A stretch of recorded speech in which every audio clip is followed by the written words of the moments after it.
wabarakatuh. Waalaikumsalam warahmatullahi wabarakatuh. Jadi maaf menyita waktunya sedikit Ibu. Kami dari calon guru penggerak ditugaskan melakukan wawancara terkait pengalaman Ibu selama ini dalam mengambil keputusan sebagai seorang pemimpin. Apakah Ibu bersedia berbagi kepada kami? Ya, insya Allah. Sesuai dengan kemampuan. Terima kasih banyak sebelumnya Ibu. Ya. Jadi langsung saja Bu ya. Ya.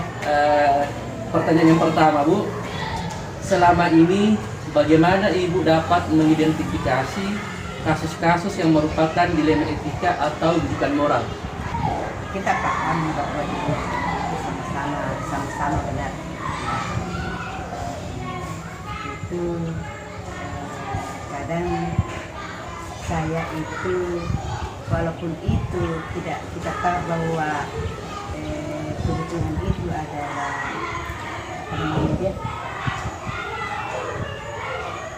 berjalan dengan sesuai moral, ya itu sudah ditahu, tetapi apa itu kebutuhan itu adalah merupakan kebutuhan kita yang sama-sama kita penting buat untuk membantu. Jadi saya itu mengambil keputusan itu ya sesuai dengan aturan. Begitu ya. Jadi kalau selama ini yang menurut Ibu dilema etika itu yang bagaimana Bu? Kalau dilema etika itu kan sama-sama benar. Oke, jadi ya dua pilihan yang dimana tidak itu sama-sama mengandung kebenaran ya. Sama-sama kebenaran. Nah, untuk rujukan moral sendiri Bu bagaimana? Ya. Kalau dikatakan rujukan moral itu ya sudah tahu, tapi itu merupakan satu kebutuhan. Artinya begini, Ya. dari dua pilihan itu sudah jelas mana yang benar yang mana salah. Namun terkadang yang dianggap salah itu terkadang kita juga sulit karena kadang kita itu merasa butuh ya Bu, Ya. atau merasa diperlukan di sekolah kita.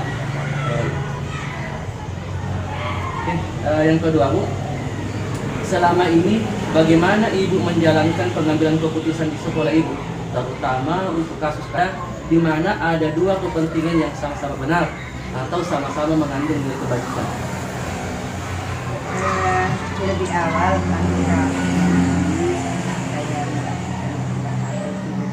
saya melaksanakan monitoring atau mengevaluasi kasus-kasus itu. Ya. Kemudian saya melihat apa itu, bagaimana keputusan itu. Saya lebih cenderung ke ke aturan. Itu saya mengambil cenderung ke aturan karena saya ingat ke depan itu jangka panjangnya itu yang saya ingat. Siapa tahu nanti saya mengambil yang apa namanya ya, yang cenderung ke sama-sama ya walaupun ditahu bahwa itu adalah kebutuhan yang sangat penting kebutuhan kita semua, tetapi saya mengingat latar belakangnya. Kalau itu mungkin kalau tidak menutup kemungkinan ada di antara kita itu yang membutuhkan tetapi tidak memahami, itulah nanti yang membuat resah kita ke depan.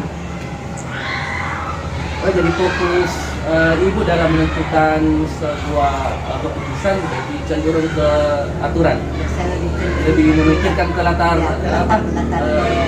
jangka panjangnya.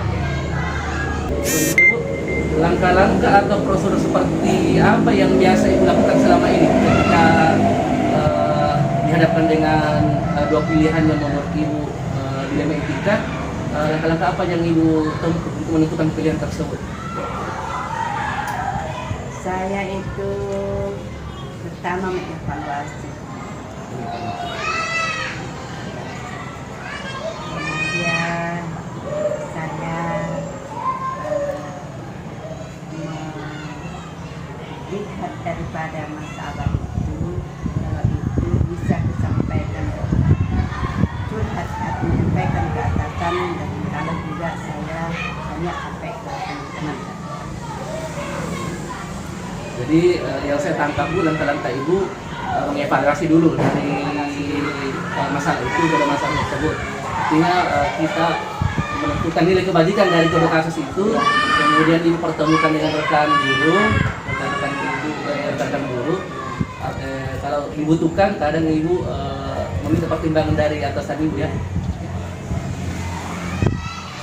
Selanjutnya, hal-hal apa saja yang selama ini Ibu anggap efektif dalam pengambilan keputusan pada kasus-kasus di BPK? Jadi yang efektif itu ya bagaimana sehingga Ibu lebih cepat menentukan pilihan dari dilema etika tersebut? Kadang meminta pertimbangan dari atasan langsung, dan kadang juga itu meminta pertimbangan dari teman-teman. Oh, ini yang dianggap lebih efektif Bu ya? Ya. Ya, menurut Ibu meminta pertimbangan dengan orang lain itu jauh lebih efektif Ya. dalam menentukan pilihan. Bisa tidak jelasnya bahwa berbeda satu kepala yang memikirkan Ya. dengan lebih dari satu. Betul? Selanjutnya Bu, hal-hal apa saja yang selama ini merupakan tantangan dalam pengambilan keputusan pada kasus-kasus dilema etika? Ya tentu ada tantangan ketika dilakukan ini ya. Ya mungkin bisa ungkapkan tantangan yang bagaimana? Karena selama ini saya mengambil keputusan sesuai dengan aturan. Jadi kadang keputusan yang kuambil itu ya ada salah satu diantaranya yang pasti ada merasa tidak enak. Ya, betul, Ya. betul. Atau saya sendiri merasa tidak enak kepada teman itu. Ya, jadi tantangan Ya. yang tidak enaknya itu yang merupakan tantangan. Tantangan. Ya. Ada rasa sama Iya. teman, oh kasihan juga ya, Iya. tapi mau diapa aturan. Iya, betul, betul. Jadi lebih kerasa tantangannya. Ya, terasa. Iya, oke. Selanjutnya Bu, apakah Ibu memiliki sebuah tata cara atau jadwal tertentu dalam sebuah penyelesaian kasus dilema etika?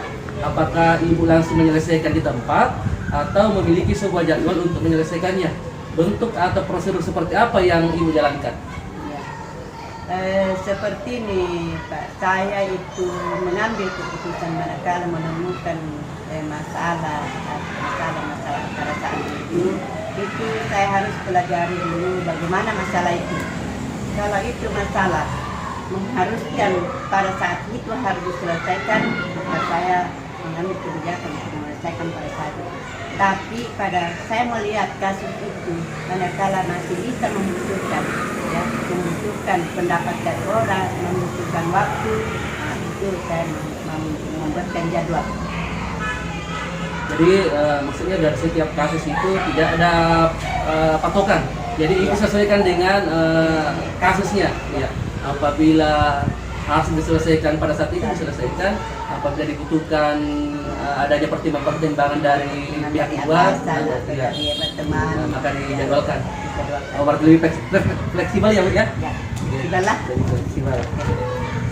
Selanjutnya, adakah seseorang atau faktor-faktor apa yang selama ini mempermudah atau membantu Ibu dalam pengambilan keputusan dalam kasus-kasus dilema etika?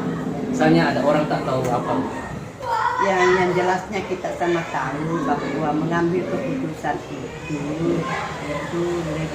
lebih efektif kalau kita mengajukan, lebih efektif kalau kita meminta saran dari orang lain.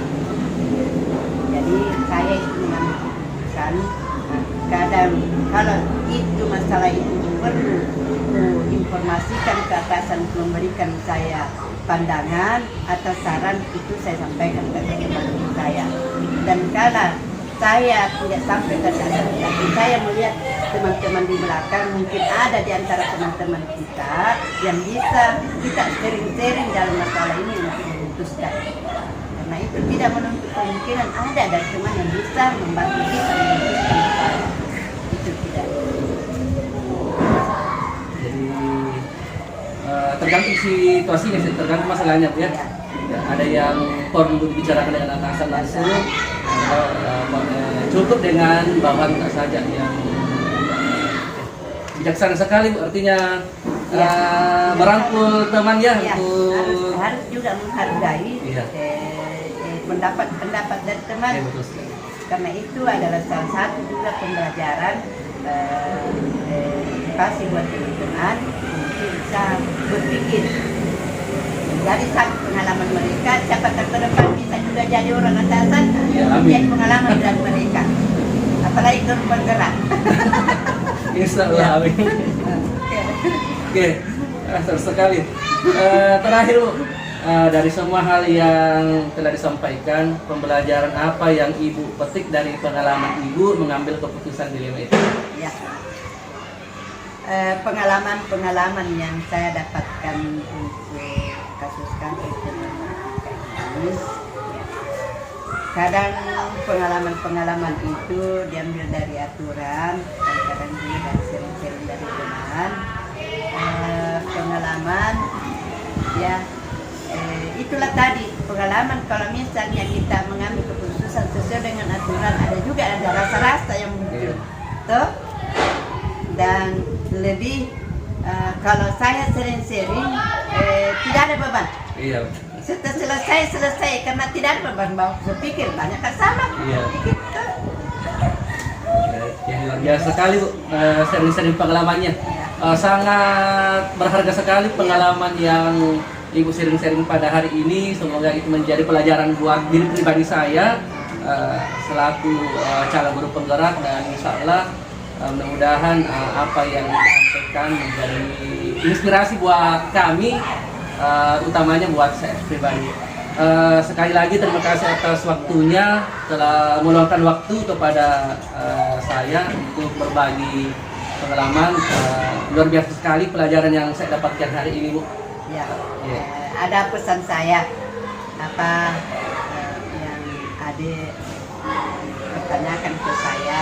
Saya paham bahwa penyampaian saya itu, pengalaman-pengalaman saya itu masih sangat kurang. Saya sadari bahwa saya adalah manusia biasa. Jadi kekurangan saya yang saya sudah sampaikan ke Bapak, itu diambil sebagai satu pelajaran bahwa ini sudah ketinggalan, ini yang lebih bagus.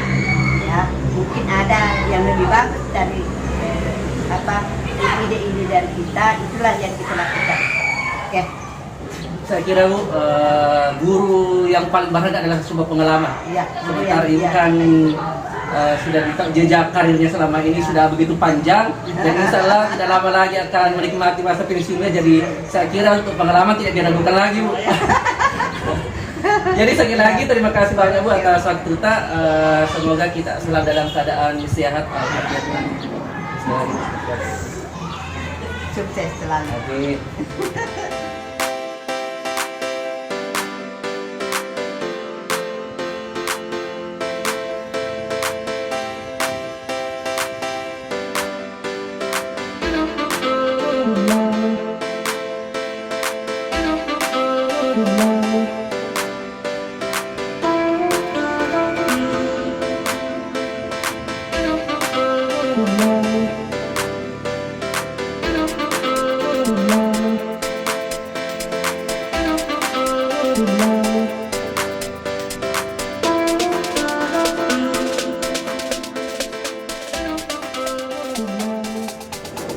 Assalamualaikum warahmatullahi wabarakatuh.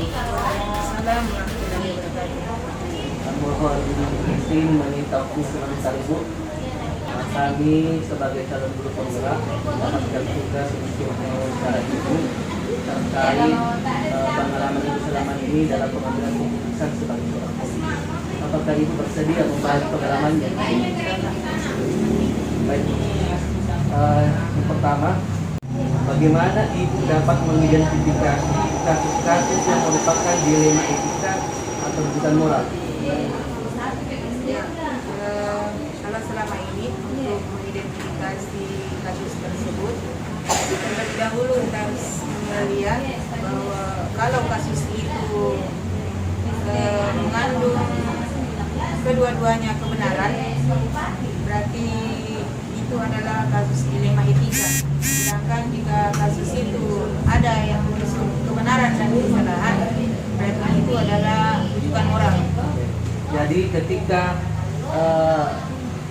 kita dihadapkan dengan dua pilihan di mana kedua pilihan itu sama-sama mengandung nilai kebajikan, berarti dilema etika. Jika salah satunya benar atau yang satunya salah, berarti itu Rujukan moral.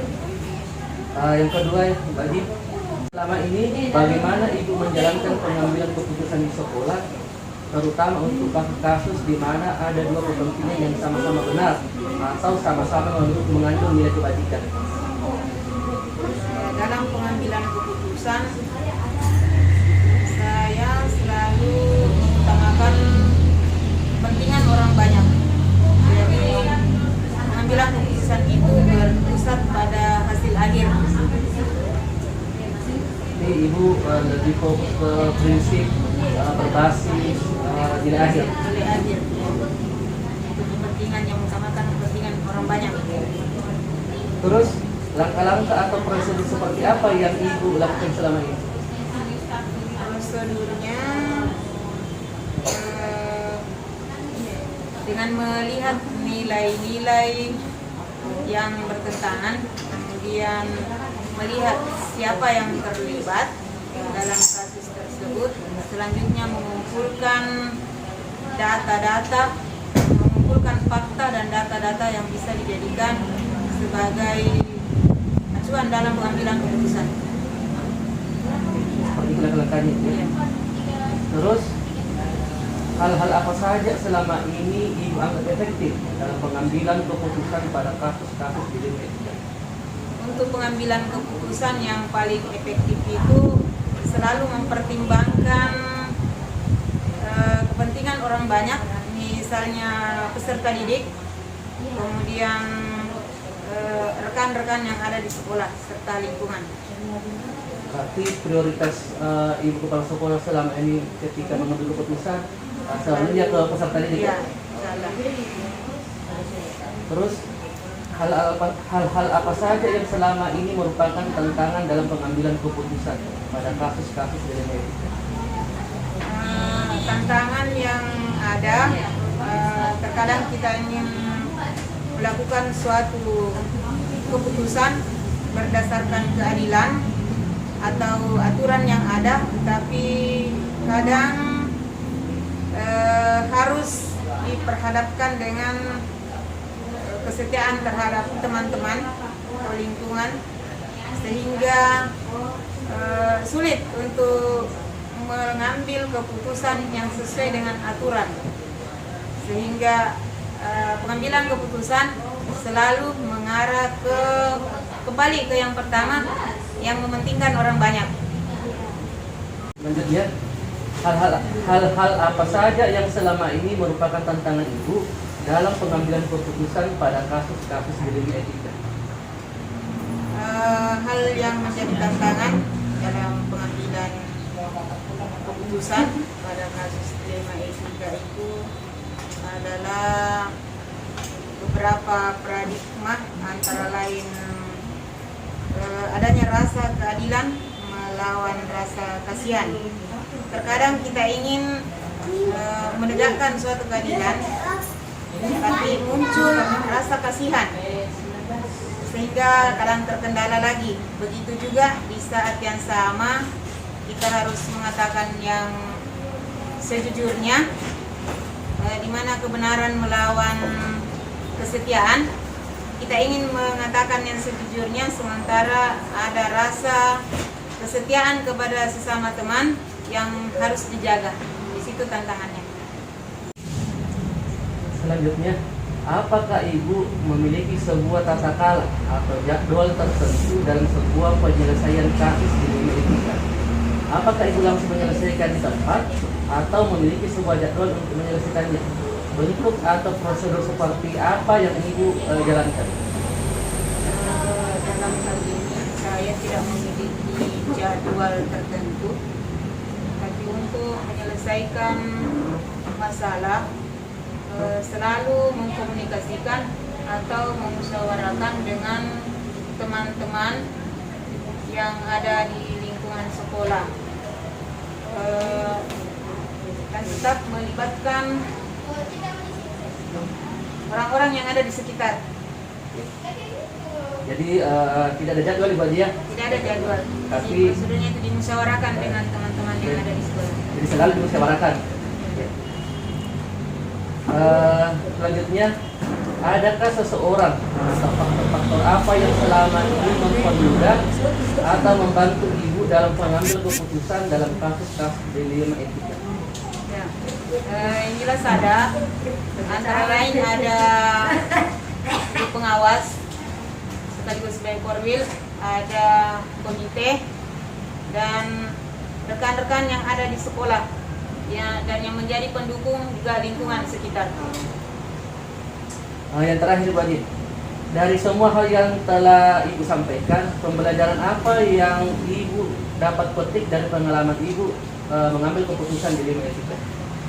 Ya, pembelajaran yang dapat saya petik dari pengalaman mengambil keputusan dari penyelesaian dilema etika itu adalah bahwa dalam pengambilan keputusan itu selalu memprioritaskan kepentingan atau keperluan peserta didik dan juga tetap mempertimbangkan nilai-nilai kebajikan dan tanggung jawab sebagai pemimpin. Jadi saya bisa tarik kesimpulan di sini bahwa dalam pengambilan keputusan ini skala prioritas adalah peserta didik Ya, ya. betul. Ya. Ya. Di samping itu tentu kita mempertimbangkan nilai kebajikan dan tanggung jawab. Terima kasih Ibu Haji atas waktunya dalam membagikan pengalamannya. Semoga apa yang Ibu bagikan pada kesempatan ini menjadi pelajaran berharga buat kami kelak ke depan. Sekali lagi terima kasih atas waktunya Ibu Haji. Semoga dalam menjalankan amanah sebagai pemimpin selalu diberikan kesehatan dan kemudahan. Amin, amin. Terima kasih kembali. Jadi saya pamit dulu Ibu Haji. Terima kasih atas waktunya sekali lagi. Assalamualaikum warahmatullahi wabarakatuh. Waalaikumsalam warahmatullahi wabarakatuh.